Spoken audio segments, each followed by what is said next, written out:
জেলা স্তরের ক্রীড়া মিলন উৎসব অনুষ্ঠিত হল সিউড়ি বিদ্যাসাগর কলেজের ময়দানে।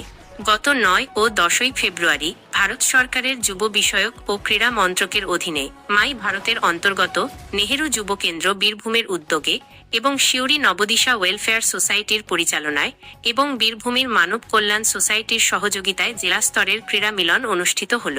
এই অনুষ্ঠানের মূল উদ্দেশ্য ছিল গ্রামীণ যুবক যুবতীদের তাদের প্রতিভা প্রদর্শন করার জন্য সুযোগ প্রদান করা এবং যুব সমাজের মধ্যে ক্রীড়া সংস্কৃতি, খেলাধুলা, ফিটনেস এবং প্রতিযোগিতামূলক মনোভাব উন্নত করা।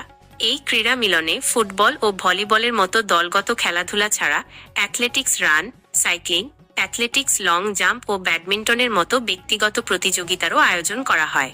প্রতিযোগিতায় অংশগ্রহণকারী প্রথম, দ্বিতীয় ও তৃতীয় স্থান অধিকারীদের মেমেন্টো ও শংসাপত্র দিয়ে পুরস্কৃত করা হয়। এই অনুষ্ঠান বিষয়ে বিস্তারিত জানান নেহেরু যুব কেন্দ্রের জেলা আধিকারিক রায়া দাস।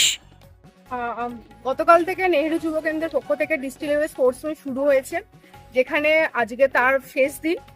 গতকাল হয়েছে ছেলেদের জন্য ভলিবল গ্রুপ ইভেন্টে, মেয়েদের গ্রুপ ইভেন্ট ভলিবল, ছেলেদের গ্রুপ ইভেন্ট ফুটবল, ছেলেদের সোলো ইভেন্ট হচ্ছে সাইকেলিং আর হচ্ছে লং জাম্প। আর আজকে অনুষ্ঠিত হলো মেয়েদের সোলো ইভেন্ট ব্যাডমিন্টন এবং 200 মিটার রান। ফার্স্ট সেকেন্ড থার্ডদের প্রাইজ দেখানো হবে, ওদেরকে সার্টিফিকেট দেওয়া হবে।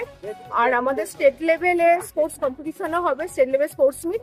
তাদের জন্য এখন অব্দি ফার্স্ট গ্রুপ ইভেন্ট থেকে ফার্স্ট টিমগুলো, আর যারা হচ্ছে সোলো অ্যাথলেটিক আছে তাদেরকে পাঠানো হবে স্টেট লেভেলে।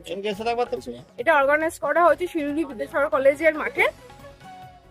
আমার নাম রায়া দাস, জেলা যুব আধিকারিক নেহেরু। সিউড়ি থেকে সুপ্রভাত ঘটকের রিপোর্ট, বীরভূমি বার্তা।